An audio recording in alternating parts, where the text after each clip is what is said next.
All right, Hassler here. I'm going to take you through the table information on the 8.1 and 8.3 notes in practice, and then you guys have some pre-response questions I'm going to have you work through so that we can go through these tomorrow.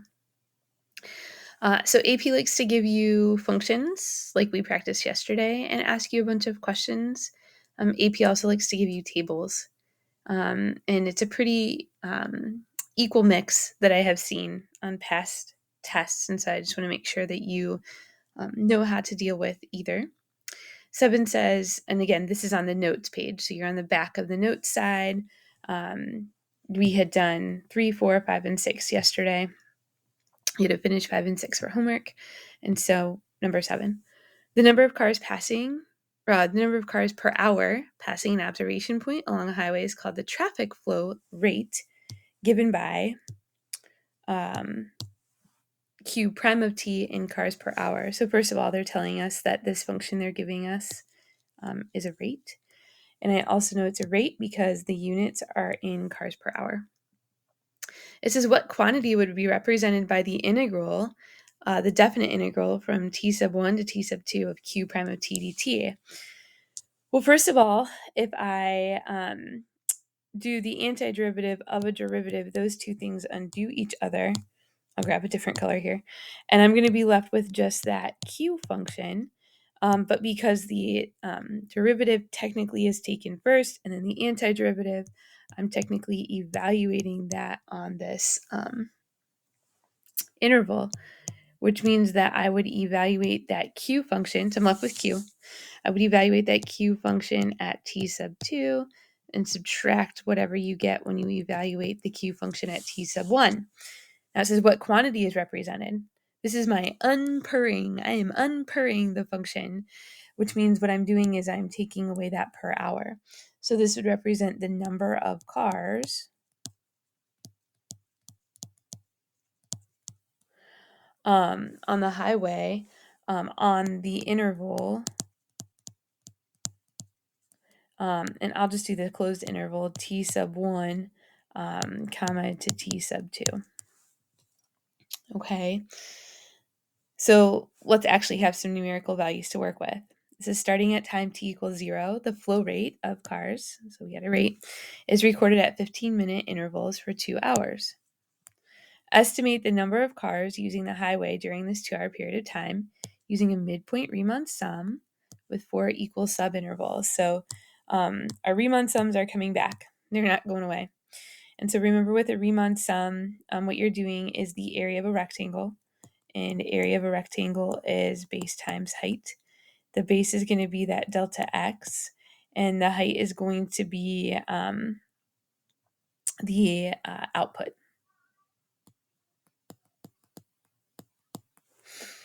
All right, and so I'm going to set this up, though, using the definite integral. It'd be like if I had an actual function and I wanted to use Math 9 in my calculator, I have to show on my paper what I would be using Math 9 for.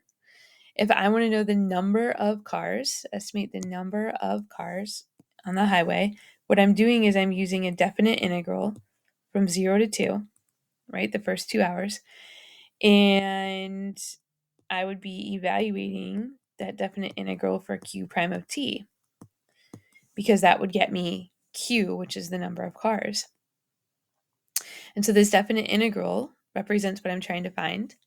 I don't have a function for q prime of t to use Math 9, but I do have a table, okay? Now I have to figure out what my delta x is. My delta x, remember, is the difference in my endpoints, so 2 minus 0, which is 2, divided by how many subintervals I want, which is 4. And so my delta x is half. All right, so that's my delta x. And I'm using a midpoint Riemann sum. And so, again, my delta x is half, from 0 to half. And the midpoint of that would be here at 0.25. So my next interval would be half to 1. The midpoint of that is 0.75. Next subinterval is from 1 to 1.5. The midpoint of that is 1.25. And from 1.5 to 2 is my last subinterval, and the midpoint is 1.5. All right, so I'm ready to calculate. So base times height. So I got 1/2, that's my delta x, times the output at the first midpoint, which is 1297, plus, all right, 1/2, that's my delta x, times the output at my next midpoint, which is 1844, plus 1/2 times 1378, plus 1/2 times 802. Or you could have, factored that half out and said 1/2 times, and then add up each of these outputs. Anyways, I'm going to use my calculator because I get to use my calculator. And when I do that, I get 2,660.5 cars. And then I always like to go back and acknowledge what that interval is. So up here, we had said that that interval, was from T sub 1 to T sub 2. Here I could say 2,660.5 cars during the 2-hour time period.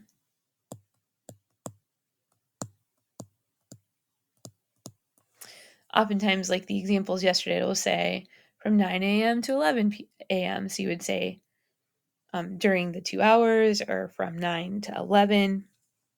But I always like to acknowledge, the label on the output as well as the input this is occurring on. Okay. The other thing they like to do is give you, again, a table, and they'll give you an integral and ask you to do some interpreting. So this one says, on a cold winter morning, such as this morning, hot water is pouring into a cup for hot chocolate. The amount of water in the cup at time t is given by the function w. So this time w is not a rate, okay? W is an amount, a quantity. Selected values of W, T measured in ounces are given in the table below. So again, I know it's not a rate because I don't have a per. It's just one single unit. Use the data in the table to evaluate the definite integral from 2 to 5 of W prime of T dt and use correct units to interpret the meaning of your answer. Okay, so first I have to evaluate the definite integral from 2 to 5 of W prime of T dt. Now, we had said on our net change theorem that the definite integral of a derivative is equal to just that function. Those two things undo each other, and I'm left with W of t. But because that definite integral is done second, I then evaluate the function on that interval. So really, I have to evaluate W of 5 minus W of 2. And I have the table to help me with that, right? So W of 5 is 14.1 and W of 2 is 8.3. And if I use my calculator, I get 5.8. And the label on W is ounces. Okay? So now I need to interpret that, and I actually think the interpretation is the harder part. And so I need to understand what this represents. This represents the net change. This is my net change formula, and so this represents the net change, and net change means what you changed by. What amounts did I change by, either increase or decrease, over this period of time? I changed by this much, and it's positive, so I really have this increase, okay, in my water. So let's go back to the scenario. The amount of water in the cup is given by W. And so what that means is that the amount of water, I'm going to go back to my scenario, the amount of water, and I need to describe this change that occurred. This answer represents a change. So the amount of water changed. Well, how did it change? It's positive, so the amount of water increased. If my answer was negative, the amount of water would have decreased, okay? So the amount of water increased, that's my change, by how much? Well, it increased by 5.8 ounces. And then I always like to go back and identify the input. So from 2 to 5 seconds. Okay, and that's my interpretation. So again, this formula right here, this was that net change theorem from yesterday. It tells me how much I've changed over a period of time. It was a positive amount, and so I was an increase. In other words, over the period of 3 seconds, I added 5.8 ounces to my cup. It should make sense because hot water is being poured into a cup. Okay. All right, so let's come over to the practice page. So turn to the practice page. Your job was to do problems 1 and 2. I posted the answer key so you can check that online. And again, I just want to talk through a couple of things here so that you can do your free response questions. You have everything you need to do your free response questions. So water's pumped into a tank at a rate modeled by R of t. So this time I have a rate function. Looking at my table, I know it's a rate function because I have liters per hour. It says this R function is differentiable and decreasing. Selected values of R are shown in the table. Time t equals 0, I have 5,000 liters of water. So that's an extra point that I need to acknowledge.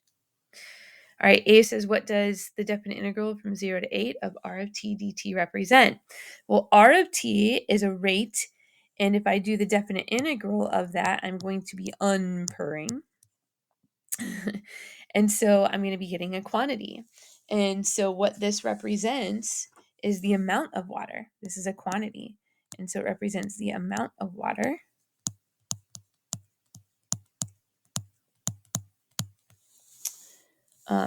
And it says that my water is being pumped into a tank. So this is the amount of water, again, going back to the situation, pumped into the tank. That's my context. If you recall when we did this back in, I believe it was chapter 5 or section 5, unit 5, we gave context. So the amount of water, this is a quantity, pumped into the tank, that's my context. On the interval, I always like to give that input information 0 to 8 hours. Okay. And so now I'm going to be asked to evaluate this. I'm going to estimate what this is, this definite integral from 0 to 8 of R of t dt using a left Riemann sum. I don't have a function where I can do math 8. And so since I have a table, I can use Riemann sums to help me estimate. Okay. Use this estimate to determine how many liters of water are in the tank after 8 hours. Okay. So first I need to do the 0 to 8 of R of t dt. I'm going to use a left Riemann sum to do that. Indicated in the table, which means that my delta x's are going to vary. Delta x varies. Left Riemann sum, so if I'm looking at this subinterval right here, the left endpoint would be this one. My next subinterval, the left endpoint is this one. The next subinterval, left endpoint, and the last subinterval would be this left endpoint. So it should say with 4, my apologies, with 4 subintervals indicated in the table. My first subinterval has a width of 1, and the output would be 25. Oh, I'm telling you stories. My apologies. I can't tell my left from my right. Okay. Let's do this again. There we go. And trash that. All right. Left endpoint for this subinterval would be here. This is the left side. My apologies. And for this next subinterval, the left would be this one. The next subinterval, the left would be this point. And the last subinterval, the left would be at 6. There we go. Okay. So my first subinterval has a width of 1 times the output for the left, which is 3,000. Plus, my next subinterval has a width of 2 times the output, which is 2,500. Plus, my next subinterval has a width of 3 times the left output, which is 2,100. Plus the last subinterval has a width of 2 times the output of 1,500. And I can use my calculator to calculate that, which is 17,300. Now it says use the estimate to determine how many liters of water are in the tank after 8 hours. We'll recall that I have this information. I started actually with 5,000. Okay, and so I have 5,000. I'll do a different color there. I have 5,000 to start at 0 hours plus the net change, the change, how much I changed by, I pumped 17,300 more liters into my tank. And when I add those together, I get 22,300 liters of water pumped into the tank on 0 to 8 hours. Okay. All right. Last example. The temperature of water in a bathtub at time t is modeled by a strictly decreasing function, W. So the temperature is given by W. Notice this is not a rate. I don't have a per. The water is cooling for 30 minutes, beginning at time t equals 0. Use the data from the table to evaluate the definite integral of W prime of t dt. Explain the meaning. This is very similar to what we did on the front, so I would like you to try this one. My answers are posted for you to check. This is find the average water temperature. Well, this is an average value problem. Average value problem, remember, means that I have to do the definite integral of that function, w of t dt, and divide by or multiply by 1 over the difference in the endpoints, which would be 30 minus 0 or 30, so times 1 over 30. I'm going to use a right Riemann sum to do that. What that means is that I have 1 over 30 times the result of whatever my Riemann sum is. Okay? And so you can do the right Riemann sum. Make sure that you know your right from your left, unlike myself. Your delta x in this case is common, okay? It's 10. And so the point here is that it's an average water temperature. This is an average value. And so your answer is going to represent the average temperature over that time period. So you need to finish that one. All right. And then your job today, and I posted it, I'll post it here for you. Your job is to go and do set number, let's see, set number 2. You don't want that one, so it must be down here. Set number 2, problem 2. That's this one with the table. So use all the information that I just went through with you to complete this set to the best of your ability. Okay.